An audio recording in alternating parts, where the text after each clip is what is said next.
ماہر نفسیات کے نزدیک ایک سوال ہمیشہ سے بڑی تشویش کا باعث رہا ہے، اور وہ سوال یہ ہے کہ انسان کے آنسو کیوں نکلتے ہیں؟ ہم سب انسان ہو کر آخر کیوں روتے ہیں؟ نہ صرف انسان بلکہ جانور بھی آنسو بہاتے ہیں۔ میرے اور آپ کے مشاہدے میں یہ بات آئی ہوگی کہ انسان دو طرح کے لمحات پر آنسو بہاتا ہے۔ اس کی آنکھوں سے خوشی کے لمحے پر بھی آنسو نکلتے ہیں، اور جب وہ شدید غم اور کرب کی حالت میں ہوتا ہے اس وقت بھی اس کی آنکھوں سے آنسو نکلتے ہیں۔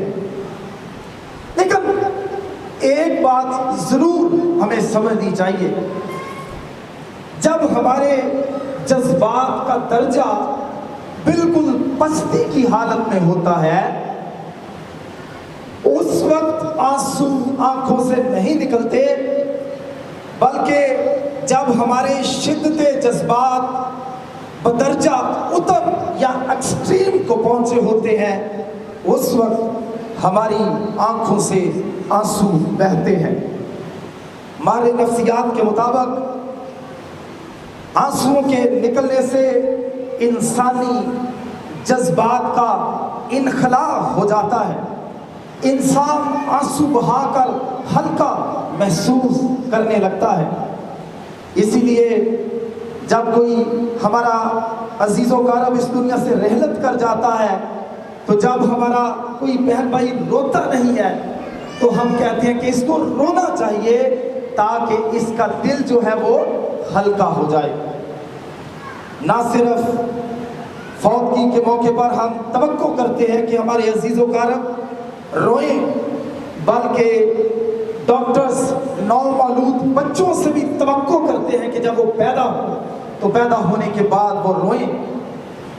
دلچسپی کی بات یہ ہے کہ آج جو حوالہ آج آپ کے سامنے تلاوت کیا گیا ہے اس میں بھی آنسوؤں کا، ہنجوؤں کا ذکر اس حوالے کے اندر 2 دفعہ کیا گیا ہے، اور زبور نویس کہتا ہے کہ جو آنسوؤں کے ساتھ بوتے ہیں وہ خوشی کے ساتھ کاٹیں گے۔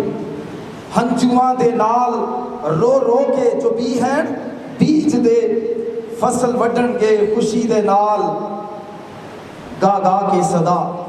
اور پھر دوسری دفعہ لکھا ہوا ہے جو روتا ہوا بیج بونے جاتا ہے وہ اپنے پولے لیے ہوئے خوشی لیے ہوئے شادمان لوٹے گا۔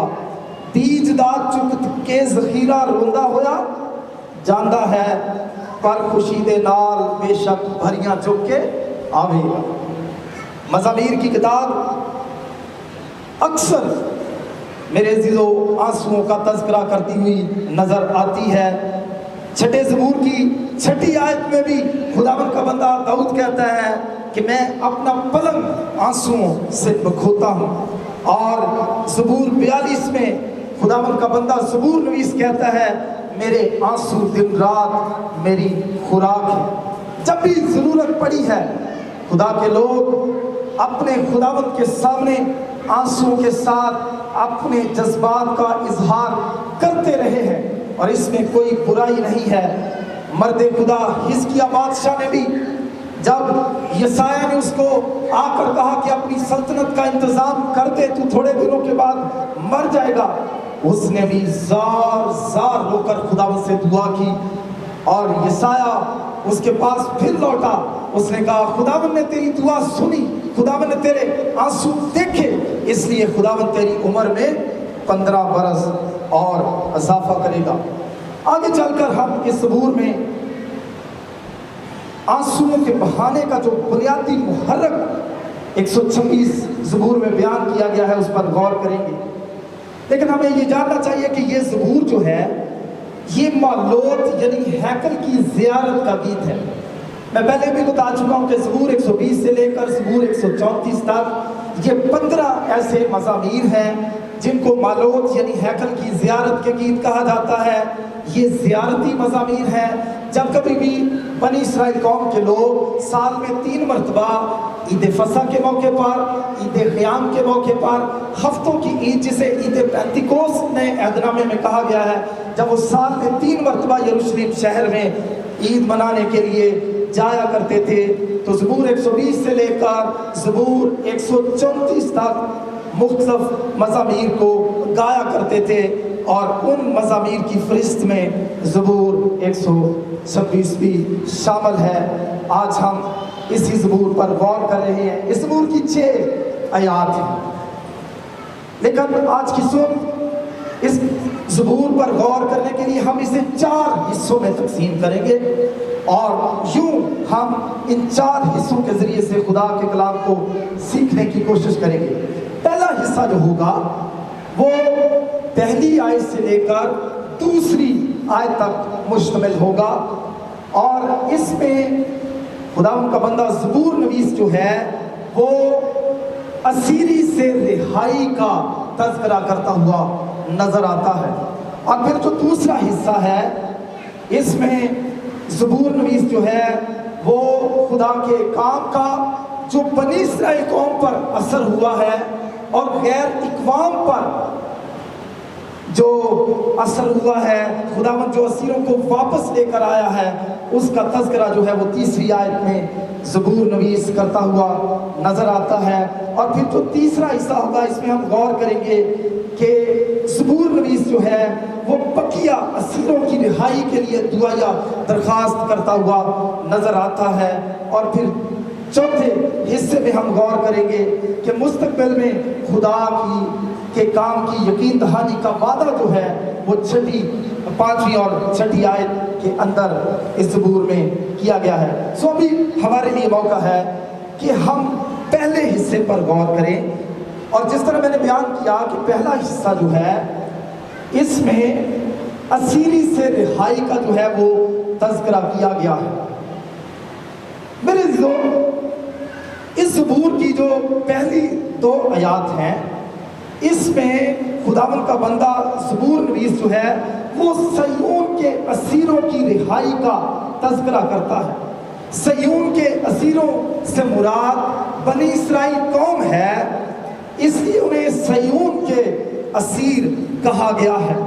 میرے عزیزو، ہمیں یاد رکھنا چاہیے یہ صیون کے اسیر وہی لوگ ہیں جن کو نبوکت نظر بادشاہ غلام بنا کر اسیر کر کے بابل میں لے گیا تھا، اور انہی اسیروں کے اندر دانیل شامل تھا، میسائیل شامل تھا، عزریہ شامل تھا، حنانیہ شامل تھے، جن کے نام بعد میں تبدیل کر کے صدرک، میثق اور عبدنجو رکھ دیے گئے۔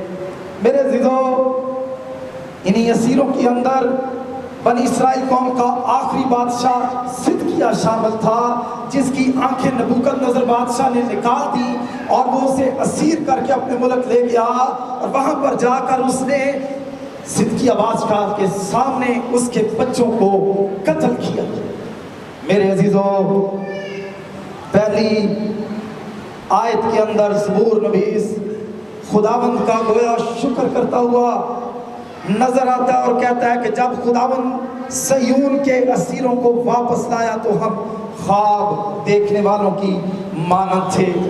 میرے عزیزو، وہ خداوند کی شکر گزاری کر رہا ہے کہ خداوند نے کس طرح سے حالات کو بدلا، خداوند نے کس طرح سے اپنی قدرت کو ظاہر کیا، خداوند نے کس طرح سے خدا کے لوگوں کی اسیری کو، غلامی کو بدل دیا، اور وہ پہلی آیت میں گویا خدا کے نام کو عزت اور جلال دیتا ہوا دکھائی دیتا ہے۔ اور خداوند نے کیسے اپنی قدرت کو ظاہر کیا تھا، اگرچہ نبوکت نظر بادشاہ تو اسیر کر کے لے گیا تھا، بعد میں جب آپ عزرا اور نہمیہ کی کتاب کو پڑھتے ہیں، خدا نے شاہ فارس خورس کو استعمال کیا، خدا نے اس کے دل کو ابھارا، اس نے نہ صرف بنی اسرائیل قوم کے اسیروں کو واپس بھیجا، بلکہ وہ برتن بھی جو ہیکل سے نکلوا کر نبوکت نظر بادشاہ لے گیا تھا، اس نے اس کو بھی واپس بھیجا، بلکہ ہیکل کی تعمیر کے لیے بھی اس نے ساز و سامان سب کچھ جو تھا وہ دے کر بنی اسرائیل قوم کو واپس بھیجا۔ اس لیے زبور نویس اس زبور کی پہلی آیت میں کہتا ہے جب خداوند صیون کے اسیروں کو واپس لایا تو ہم خواب دیکھنے والوں کی مانند تھے، کہتی صہیونی یہوہ نے لے آندے جا چھڑا۔ میرے عزیزو، وہ ان آیات کے اندر اپنے قیدیوں کی رہائی کے لیے، بنی اسرائیل قوم کے چھٹکارے کے لیے، مخلصی کے لیے جو خدا نے اپنی بڑی قدرت کے تحت، اپنے زور بازو کے تحت عطا کی تھی، ان آیات میں خدا ان کا بندہ جو ہے وہ خدا کے نام کو عزت اور جلال دیتا ہوا نظر آتا ہے۔ یہاں پر یہ بات بھی بڑی قابل غور ہے۔ زبور نویس کہتا ہے کہ جب خداوند صیون کے اسیروں کو واپس لایا تو ہم خواب دیکھنے والوں کی مانند تھے، قیدی صیونی یہوہ نے لے آندے جا چھڑا، تد ساڈا حال سی جویں سپنا کوئی ویکھدا۔ ہم خواب دیکھنے والوں کی مانند تھے، گویا بنی اسرائیل قوم کے اسیروں کی واپسی ہمارے لیے ایک محض خواب تھی، اور ایک ایسا ڈراؤنا خواب تھی جو شاید کبھی سچ نہیں ہوگا، جس خواب کو کبھی تعبیر نہیں ملے گی، لیکن وہ ان آیات کے اندر خداوند کی شکر گزاری کرتا ہے کہ خدا نے ہمارے اس خواب کو حقیقت کا روپ دیا۔ میرے عزیزو، وہ خداوند کی شکر گزاری کرتا ہوا نظر آتا ہے اس پہلی آیت میں، اور خداوند کے نام کو عزت اور جلال دیتا ہے اس آزادی کے لیے، اس چھٹکارے کے لیے، اس مخلصی کے لیے جو خداوند نے اپنے قوی ہاتھ اور زور بازو سے بنی اسرائیل قوم کے لیے مہیا کی۔ میرے عزیزو، میں یہاں پر یہ کہنا چاہتا ہوں، جس طرح میں نے پہلے بھی کہا ہے، خداوند خدا ہی وہ ہستی ہے جو ہمارے خوابوں کو حقیقت کا رنگ دینے کی پوری قدرت رکھتا ہے۔ اس لیے ہمیں ہمیشہ اس کی قدرت کاملہ پر بھروسہ کرنا ہے اور اسی کی طرف اپنی آنکھیں لگانی ہے۔ ہمیں خدا کا شکر کرنا چاہیے کہ کس طرح سے خداوند نے آسیہ بی بی کو، جب وہ عرصہ دراز تک جیل کی سلاخوں کے پیچھے رہی، اور خداوند نے کس طرح سے اس کے لیے سپریم کورٹ سے رہائی کا پروانہ جاری کیا، اور گزشتہ دنوں ہم دیکھتے ہیں کہ سپریم کورٹ ہی کی بدولت شگفتہ اور اس کے شوہر کو بھی آزاد کیا گیا۔ میرے عزیزو، یقیناً اس میں خداوند کی قدرت کا پہلو شامل ہے، اور زبور نویس بھی ان آیات کے اندر میرے عزیزو وہ بنی اسرائیل قوم کے چھٹکارے کو، مخلصی کو کسی شخص سے منسوب نہیں کر رہا، بلکہ وہ خداوند کی تعریف کر رہا ہے، وہ خداوند کے نام کو عزت اور جلال دے رہا، اور کہتا ہے جب خداوند صیون کے اسیروں کو واپس لایا تو ہم خواب دیکھنے والوں کی مانند تھے۔ اپنی رہائی کے لیے، اپنے چھٹکارے کے لیے اور خداوند کے اس بڑے کام کے لیے وہ کس کو جلال دے رہا ہے؟ خداوند کو جلال دے رہا ہے، اور کہتا ہے کہ خداوند صیون کے اسیروں کو واپس لے کر آیا۔ وہی ہمارے خوابوں کو تعبیر دے سکتا ہے۔ اس لیے جب کبھی ہم کسی مشکل میں ہوں، جب کبھی ہم کسی مصیبت میں ہوں، ہمیں اپنے منجی خداوند یسوع مسیح کی طرف دیکھنا ہے، اور ایمان کے بانی کامل کرنے والے یسوع کو اپنی زندگیوں میں تکتے رہنا ہے۔ ابھی دوسرے حصے میں جس طرح میں نے بیان کیا، جو کہ تیسری آیت پر خاص طور پر مبنی ہے، اس پر ہم غور کریں گے، کیونکہ پہلی آیت کے اندر میرے عزیزوں وہ بیان کرتا ہے کہ خداوند جب صیون کے اسیروں کو واپس لایا تو وہ سارے معاملے کا تذکرہ کر رہا ہے کہ کس طرح سے خداوند نے اپنی قدرت کو ظاہر کیا۔ اب دوسری اور تیسری آیت میں اس چھٹکارے کا، اس مخلصی کا، خداوند کے اس بڑے کام کا جو خدا نے بنی اسرائیل قوم کے لیے کیا ہے، اس کا بنی اسرائیل قوم پر اور غیر قوموں پر جو اثر پڑا ہے، اس کا بیان وہ دوسری آیت اور تیسری آیت کے اندر ان کے لیے بڑے بڑے کام کیے کہ خداوند نے ان کے لیے چھٹکارے اور مخلصی کا بندوبست کیا۔ میرے عزیزو، پھر تیسری آیت میں بھی وہ کہتا ہے خداوند نے ہمارے لیے بڑے بڑے کام کیے اور ہم شادمان ہیں۔ ہمارے منہ پر راگنی ہے، ہنسی ہے، ہم شادمان ہیں۔ کس وجہ سے؟ کیونکہ خداوند نے ہماری رہائی کا پروانہ جاری کیا ہے۔ خداوند نے شاہ خورس کو استعمال کیا، لیکن در حقیقت سارے کاموں کے پیچھے خداوند کا ہاتھ ہے۔ اور وہ کہتا ہے اب ہمارے منہ میں ہنسی ہے، زبان پر راگنی ہے اور ہم شادمان ہیں۔ نہ صرف اس کا اثر بنی اسرائیل قوم پر پڑا ہے بلکہ غیر اقوام بھی اس خداوند کے بڑے کام کی وجہ سے متاثر ہوئے ہیں۔ جب خداوند ہماری زندگیوں میں کوئی کام کرتا ہے تو ضرور ہمیں خداوند کی ستائش کے نغمے گانے چاہیے، اور اسی طرح سے دوسرے لوگوں کو خداوند کی قدرت کے کاموں کا بیان سننے کا موقع مل سکتا ہے اور وہ یسوع کے پاس آ سکتے ہیں۔ میرے عزیزو، ابھی ہم تیسرے نقطے کی طرف بڑھیں گے۔ تیسرا نقطہ جو ہے یہ چوتھی آیت میں پایا جاتا ہے، اور اس میں زبور نویس کہتا ہے آئے خداوند جنوب کی ندیوں کی طرح ہمارے اسیروں کو واپس لا۔ جنوب کی ندیوں کی طرح ہمارے اسیروں کو واپس لا۔ گویا چوتھی آیت کے اندر زبور نویس جو ہے وہ بقیہ اسیروں کی رہائی کے لیے بھی خداوند سے درخواست کرتا ہوا نظر آتا ہے۔ ہمیں یاد رکھنا چاہیے، نہ تو بنی اسرائیل قوم ایک ہی مرتبہ اسیری میں گئی تھی اور نہ ہی ایک ہی مرتبہ سارے اکٹھے واپس آئے تھے۔ یہ وہ مصر والی بات نہیں ہے کہ 70 گئے ہیں اور سارے کے سارے باہر نکل آئے، ایسا نہیں ہوا تھا۔ 3 مراحل میں تقریباً بنی اسرائیل قوم اسیری میں گئی، اور 3-4 مراحل میں بنی اسرائیل قوم اسیری سے واپس آئی۔ جو چھوٹ کر آ گئے ہیں ان کے لیے خداوند کا بندہ شکر گزاری کر رہا ہے۔ اور چوتھی آیت میں بالخصوص وہ بقیہ اسیروں کی واپسی کے لیے، ان کی رہائی کے لیے خداوند سے درخواست کر رہا ہے، اور کیا کہتا ہے؟ خداوند جنوب کی ندیوں کی طرح ہمارے اسیروں کو واپس لا۔ جنوب کی ندیوں کی طرح ہمارے اسیروں کو واپس لا۔ اس آیت کی بابت علماء کے نزدیک 2 خیال پائے جاتے ہیں۔ پہلا خیال یہ ہے کہ یہ آیت بقیہ اسیروں کی رہائی کی طرف اشارہ کرتی ہے کہ خداوند ان کو آزاد کرے۔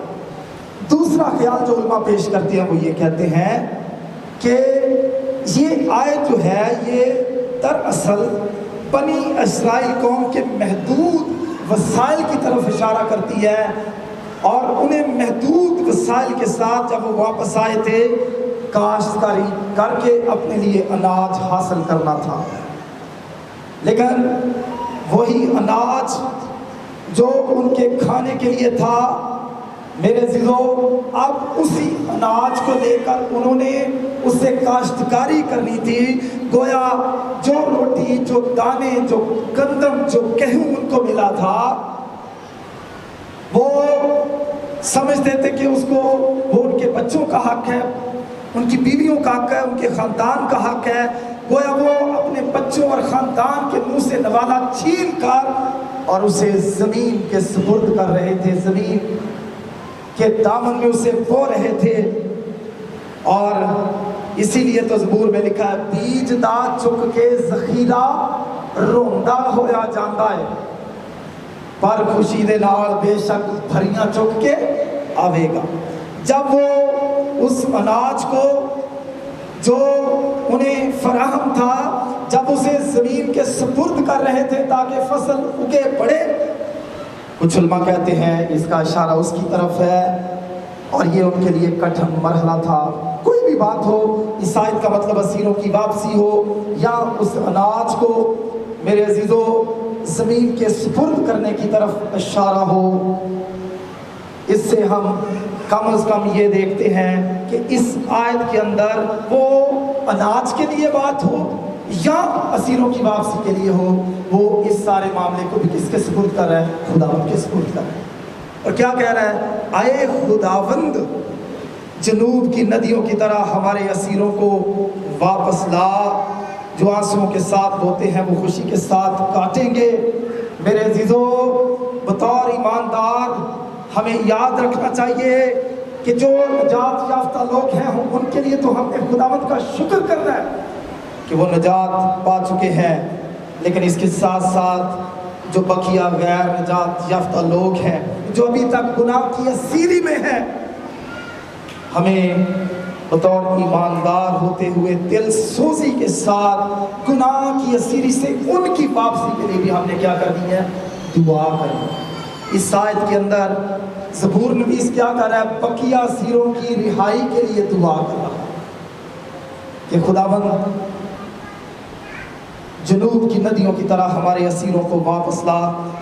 بطور کلیسیا ہمیں ان تمام لوگوں کے لیے جو خداوند سے دور ہیں، جو خداوند کی راہوں پر نہیں چل رہے ہیں، ہمیں ان کے لیے دعا کرنی ہے۔ اگر آپ خداوند کے ساتھ چلتے ہیں، آپ کی بیوی خداوند کے ساتھ نہیں چلتی، آپ کے بچے خدا کے ساتھ نہیں چلتے، آپ کے بھائی بہن خدا کے ساتھ نہیں چلتے، آپ کے پڑوسی، آپ کے گلی محلے کے لوگ خدا کے ساتھ نہیں چلتے، تو زبور نویس کیا کہتا ہے؟ اے خداوند جنوب کی ندیوں کی طرح ہمارے اسیروں کو واپس لا۔ ہمیں بھی ایسے تمام بہن بھائیوں کے لیے جو گناہ کی اسیری میں ابھی تک کی زندگی گزار رہے ہیں، ہمیں ان کے لیے کیا کرنی ہے؟ بطور کلیسیا دعا کرنی ہے۔ میرے عزیزو، یاد رکھے پہلے بھی جو لوگ اسیری سے چھوٹ کر آئے تھے وہ ایسے نہیں آئے تھے، اس کے بھی پیچھے کسی کی دعاؤں کا ہاتھ تھا، اور وہ دعا کس کی تھی؟ دانیل جیسے ایماندار لوگوں کی دعاؤں کا ہاتھ تھا۔ اور جب دانیل نے خداوند کے حضور دعا کی، دوسرے لوگوں نے دعا کی، تو خداوند نے شاہ خورس فارس کے زمانہ میں میرے عزیزو بنی اسرائیل قوم کی رہائی کا بندوبست کیا تھا۔ میرا ایمان ہے اگر کلیسیا ان تمام لوگوں کے لیے، ہماری کلیسیوں میں موجود ان غیر ایمانداروں کے لیے جو خداوند کی راہوں سے بھٹکے ہوئے ہیں، دور ہیں، اگر ہم ان کے لیے دعا کریں گے تو خدا ضرور ان کو کلیسیا میں لائے گا، وہ بھی خدا کی بادشاہی کا حصہ بنیں گے۔ لیکن سوال یہ پیدا ہوتا ہے، جس طرح زبور نویس کہتا ہے خداوند جنوب کی ندیوں کی طرح ہمارے اسیروں کو واپس لا، کیا ہم ان لوگوں کی واپسی کے لیے دعا کرتے ہیں جو خداوند کے گھر سے دور ہیں؟ یہ گلی ہے، دیکھیں کتنے لوگ گلی میں بیٹھے ہیں، دوسری گلی میں بیٹھے ہیں، کتنے ہمارے گھروں میں بیٹھے ہیں تو خداوند کے گھر میں نہیں آئے، لیکن ہمیں ان کے لیے دل سوزی کے ساتھ دعا کرنے کی ضرورت ہے تاکہ وہ بھی خداوند کے گھر کا حصہ بن جائیں، خداوند کی کلیسیا کے لوگ بن جائیں، خدا کے بیٹے اور بیٹیاں بن جائیں، جس طرح خداوند نے ہمیں یہ حق اور استحقاق بخشا ہے۔ میرے عزیزو، ابھی ہم آخری چوتھے حصے کی طرف بڑھیں گے جس کا تذکرہ جو ہے وہ 5ویں اور 6ٹھی آیت کے اندر پایا جاتا ہے۔ 5ویں اور 6ٹھی آیت کے اندر زبور نویس کہتا ہے جو آنسوؤں کے ساتھ بوتے ہیں وہ خوشی کے ساتھ کاٹیں گے، جو روتا ہوا بیج بونے جاتا ہے وہ اپنے پولے لیے ہوئے شادمان لوٹے گا۔ ان آیات کے اندر زبور نویس جو ہے وہ بطور زبور نویس، اس زبور کا مصنف کلیسیا کو حوصلہ دیتا ہوا نظر آتا ہے، تسلی دیتا ہوا نظر آتا ہے، خدا کے کاموں کی یقین دہانی کراتا ہوا نظر آتا ہے، اور وہ کیا کہتا ہے؟ جو آنسوؤں کے ساتھ بوتے ہیں وہ خوشی کے ساتھ کاٹیں گے، جو روتا ہوا بیج بونے جاتا ہے وہ اپنے پولے لیے ہوئے شادمان لوٹے گا۔ کاٹیں گے، لوٹے گا، ان دونوں اصطلاحات کا اشارہ کیا ہے؟ اس میں خدا کے قدرت کے کاموں کی یقین دہانی کروائی گئی ہے، گویا کلیسیا کو ایک اعتماد دیا جا رہا ہے، بھروسہ دیا جا رہا ہے کہ خداوند نے جس طرح پہلے دوسرے اسیروں کو واپس لایا، اب بھی وہ کاٹیں گے، اب بھی وہ لوٹیں گے، لیکن کرنا کیا ہے؟ ہمیں بطور ایماندار آنسو بہانے ہیں، دعا کرنی ہے، اور وہ لوگ جو خداوند کی راہوں سے بھٹکے ہوئے ہیں ان کو خداوند کے سامنے لانا ہے تاکہ وہ بھی میرے عزیزو خداوند کے گھر کے لوگ بن جائیں۔ میرے عزیزو، آج اس عبور سے ہم نے 4 باتوں پر غور کیا ہے۔ پہلی آیت کے اندر زبور نویس جو ہے وہ اس اسیری سے واپسی کے لیے شکر گزاری کرتا ہوا نظر آتا ہے کہ کس طرح سے خداوند نے بنی اسرائیل قوم کے اسیروں کو مخلصی بخشی، اور وہ کہتا ہے ہمارے لیے ایک ناممکن حقیقت تھی لیکن خداوند نے اس ناممکن کو ممکن بنایا۔ پھر وہ دوسری اور تیسری آیت میں وہ ذکر کرتا ہے کہ جب خداوند نے یہ کام کیا تو اس کا ہم پر کیا اثر ہوا اور غیر قوموں پر کیا اثر ہوا۔ ہمارے منہ میں ہنسی تھی، راگنی تھی، ہم شادمان ہوئے، اور غیر قوموں نے کہا کہ خداوند نے ان کے لیے کیسے بڑے بڑے کام کیے۔ اور پھر چوتھی آیت میں وہ بقیہ اسیروں کی واپسی کے لیے دعا کرتا ہوا نظر آتا ہے بطور کلیسیا۔ ہم نے جو لوگ گناہ کی اسیری میں ابھی تک ہیں ان کی واپسی کے لیے دعا کرنی ہے تاکہ وہ بھی خدا کے گھر کے لوگ بن جائیں۔